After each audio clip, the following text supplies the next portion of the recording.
Good morning everyone. इस lecture में हम basics of method of voltage control या वोल्टेज कंट्रोल के बीच में पीछे जो कॉन्सेप्ट है या कुछ मेथड है या उसके पीछे जो कौन सा लॉजिक है वो हम इसमें एग्जामिन करेंगे। सबसे पहले हम एक एग्जांपल लेते हैं टू बस सिस्टम का, जहाँ पे एक बस पे जनरेटर है और दूसरे बस पे लोड है। जो आपकी जनरेटर वाला बस है उसका सेंडिंग एंड वोल्टेज VS है और एंगल डेल्टा है और PS और JQS जो है आपकी एक्टिव पावर और रिएक्टिव पावर जो है वो जनरेटर सप्लाई कर रहा है to the load via the transmission line. और जो रिसीविंग एंड बस है उस पर जो PR रिएक्टिव पावर आ रही है और QR रिएक्टिव पावर आ रही है। PR active power and QR is the reactive power और फिर देन इस बस से लोड पे सप्लाई हो रहा है और जो रिसीविंग एंड वोल्टेज V है और इसका एंगल 0 है। तो इस कंडीशन के अंदर, इस स्पेसिफाइड एग्जांपल के अंदर जो हमारी एक्टिव पावर सप्लाई होती है उसका एक्सप्रेशन मिलता है हमें मैग्नीट्यूड ऑफ VS जिसे sending end voltage, magnitude of VRS receiving end voltage and divided by X, it is the reactance of the transmission line including generator and sine of delta, it is totally given. और अब आप इसमें देखें कि इस reactive power का जो expression होता है वो होता है हमारा QS रिसीविंग जो रिएक्टिव पावर है equal to magnitude of receiving end voltage divided by reactance whole bracket magnitude of sending end voltage minus magnitude of receiving end voltage. तो जो एक्टिव पावर है वो बहुत ज़्यादा स्ट्रांगली रिलेटेड होती है टॉर्क एंगल डेल्टा से, और जो रिएक्टिव पावर है वो बहुत ज़्यादा रिलेटेड होती है मैग्नीट्यूड जो सेंडिंग एंड वोल्टेज और रिसीविंग एंड वोल्टेज का डिफरेंस होता है उसके बीच के ऊपर। तो अगर आपको एक्टिव पावर बढ़ानी होती है सेंडिंग एंड से रिसीविंग एंड के ऊपर तो आपको टॉर्क एंगल में चेंजेस करने पड़ते हैं। अगर आपको सेंडिंग एंड वोल्टेज और रिसीविंग एंड वोल्टेज को अगर कांस्टेंट रखना है तो जो रिएक्टिव पावर फ्लो या हो रही है ट्रांसमिशन लाइन को उसको आपको कांस्टेंट रखना पड़ेगा। अगर आप इन दोनों को स्पेसिफाइड रखते हैं और रिएक्टिव पावर को एक कांस्टेंट रखते हैं तो जो आपके वोल्टेजेस हैं वो भी कांस्टेंट रहेंगे। अगर मान लीजिए कि reactive power required by the load को रिएक्टिव पावर जो है और जो रिसीविंग एंड जो रिसीव्ड रिएक्टिव पावर है और जो लाइन से जनरेटर से हमें मिल रही है अगर वो कम है और लोड की जो रिक्वायरमेंट है वो ज़्यादा है तो जो उसमें डिफरेंस आएगा, इस कारण से जो वोल्टेज है वो हमारा रिसीविंग एंड पे भी कम होएगा कम रहेगा क्योंकि सेंडिंग एंड वोल्टेज के वो बराबर नहीं दे पाएगा और इस रिएक्टिव पावर के कारण जो है एक वोल्टेज ड्रॉप जो है ह्यूज वोल्टेज ड्रॉप जो है आएगा, ये कारण रहेगा। और अगर आपका मान लीजिए कि reactive power requirement by the load जो है वो बहुत कम है और लाइन पे जो रिसीव हो रही है वो फ्लो हो रही है वो ज़्यादा हो रही है, उस केस के अंदर आपको जो रिसीविंग एंड वोल्टेज होता है वो सेंडिंग एंड वोल्टेज से ज़्यादा मिल जाता है और वो कंडीशंस को आप जनरली पावर सिस्टम की टर्मिनोलॉजी में फेरेंटी इफेक्ट बोलते हैं। जब आपकी रिएक्टिव पावर जो रिक्वायरमेंट है वो कम है, डिमांड जो है वो कम है बजाय कि जो सप्लाई हो रही है ट्रांसमिशन लाइन के ऊपर, उस केस में आप बोलते हैं लाइट लोड कंडीशंस और उस केस में जो रिसीविंग एंड वोल्टेज है वो ज़्यादा हो जाता है सेंडिंग एंड वोल्टेज से। तो जो आप ये देख रहे हैं जो वोल्टेज को अगर हमें कांस्टेंट रखना है तो हमें मेनली जो है कंट्रोल करना पड़ेगा रिएक्टिव पावर को। अगर आप वोल्टेज को कांस्टेंट रखना चाहते हैं, सेंडिंग एंड पे भी वही वोल्टेज हो और रिसीविंग एंड पे भी वही मैग्नीट्यूड ऑफ वोल्टेज हो, तो आपको रिएक्टिव पावर को जो है वो आपको लगभग उसको कंट्रोल करना पड़ेगा या उसको मैनेज करना पड़ेगा। ये मेन फैक्टर जो है गवर्न करता है कंट्रोल ऑफ वोल्टेज के लिए।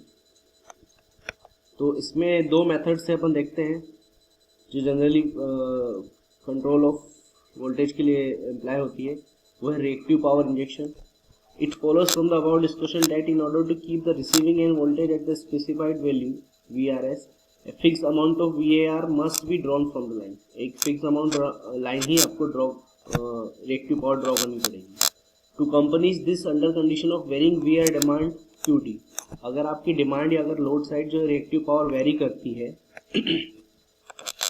ए लोकल VAR जनरेटर का कंट्रोल्ड रिएक्टिव पावर सोर्स और compensating equation must be used as shown in figure 5.27। तो तो आपको अगर आपकी डिमांड साइड जो है अगर वो रिएक्टिव पावर वेरी करती है तो आपको एक लोड वी आर जनरेटर जो है वो लोड साइड ज़रूर लगाना पड़ेगा, वही कंट्रोल करेगा आपकी रिएक्टिव पावर को। तो वी आर बैलेंस इक्वेशन जो होगी वो रिसीविंग एंड पे ही हो जाएगी, एक तो जो रिसीव हो रही है आपको वहाँ से और जो कंपनसेटेड डिवाइस है उसके कारण, और वो टोटल जो हो जाएगी वो आपकी डिमांड के बराबर हो जाएगी। तो जो फ्लक्चुएशंस होगी डिमांड में वो are absorbed by the local V R generator QC such that the V R drawn from the line remain fixed at QSR। तो जो भी फ्लक्चुएशंस रहेगी आपकी रिएक्टिव पावर की जो डिमांड साइड होगी वो ये कंपनसेटर ये प्रोवाइड करा देगा, और जो लाइन के ऊपर जो आपकी रिएक्टिव पावर फ्लो रहेगी वो ऑलमोस्ट कॉन्स्टेंट रहेगी। इस कारण से जो वोल्टेज होगा आपका रिसीविंग एंड वोल्टेज वो फिक्स हो जाएगा। और अब आप देखते हैं कि ये दो जो local VR compensation can in fact be made automatic by using signal from VR meter installed at the receiving end of the line।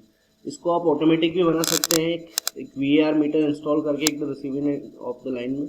और जनरली दो टाइप के VR जनरेटर्स होते हैं एम्प्लॉयड इन प्रैक्टिस में, एक स्टैटिक VR जनरेटर होता है, एक रोटेटिंग टाइप VR जनरेटर होता है। स्टैटिक टाइप्स में आप शंट कैपेसिटर्स हो सकते हैं, और जब लाइन जो है आपकी जो है हेविली लोडेड है उस केस में शंट कैपेसिटर बैंक को आप यूज़ कर सकते हैं। जब आप लाइन जो है आपकी लाइटली लोडेड उस केस में आप शंट इंडक्टर्स भी यूज़ कर सकते हैं। फिर ट्रांजिस्टर कंट्रोल्ड रिएक्टर्स होते हैं, ट्रांजिस्टर स्विच कैपेसिटर्स होते हैं, ये सारे स्टैटिक VR जनरेटर्स जिनको हम बोलते हैं।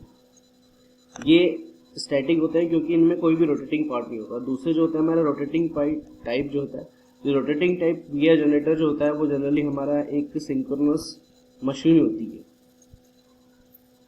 Rotating VR generator it is nothing but a synchronous motor running at no load and having excitation adjustable over a wide range. It feeds positive VR into the line under overexciting condition and feeds negative VR under underexcited conditions. The machine thus running is called a synchronous conductor. जो rotating VR generator होता है वो आपका mainly एक synchronous motor होता है under light load और no load condition के, और उसकी एक्साइटेशन को अपन बहुत वाइड रेंज में एडजस्ट कर सकते हैं। जब वो मशीन लाइट लोड कंडीशन के अंदर ओवर एक्साइटेड होती है तो वो as a positive VR feed करती है लाइन में, यानी कि वो एज ए कैपेसिटर बैंक की तरह रेट करती है। और जब अंडर एक्साइटेड होती है तो वो नेगेटिव VR जो है फीड करती है लाइन के अंदर। तो इस जो अपने सिंक्रोनस मोटर होती है उसको अगर लाइट लोड कंडीशन में रन करें तो उसको अपन VR कंट्रोल के लिए यूज़ करते हैं, तो उसको हम सिंक्रोनस कंडेंसर कहते हैं। तो ये दो ब्रॉडली क्लासीफाइड मेथड्स थी, और भी कई मेथड्स हैं जिसके द्वारा हम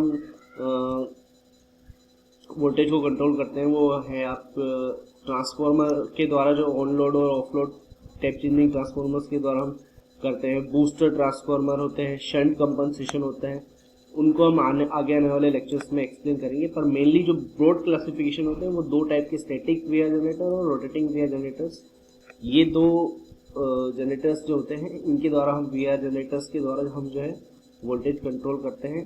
और वो जो वोल्टेज होता है वो स्ट्रांगली रिलेटेड होता है आपकी रिएक्टिव पावर सप्लाई के साथ।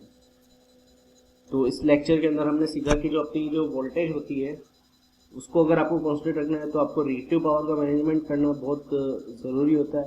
और बिना रिएक्टिव पावर के मैनेजमेंट के आप जो है अपने वोल्टेज को एक फिक्स मैग्नीट्यूड पे नहीं रख सकते। और प्रॉपर वोल्टेज मैग्नीट्यूड को कांस्टेंट रखने के लिए आपको जो है रिएक्टिव पावर का मैनेजमेंट बहुत ज़रूरी है। इन रिएक्टिव पावर मैनेजमेंट जो है डिफरेंट तरीके से किया जा सकता है।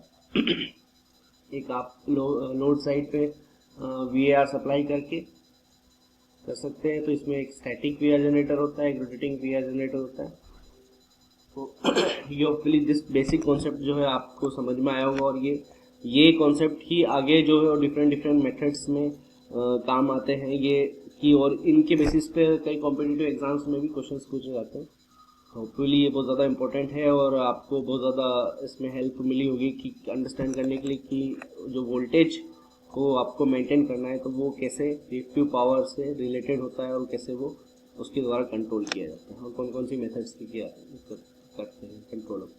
आगे आने वाले लेक्चर्स में अपन बूस्टर ट्रांसफार्मर के बारे में देखेंगे और ऑन लोड और ऑफ लोड ट्रांसफार्मर के बारे में थोड़ा सा नॉलेज लेंगे। थैंक यू, इस लेक्चर में इतना ही। Thank you.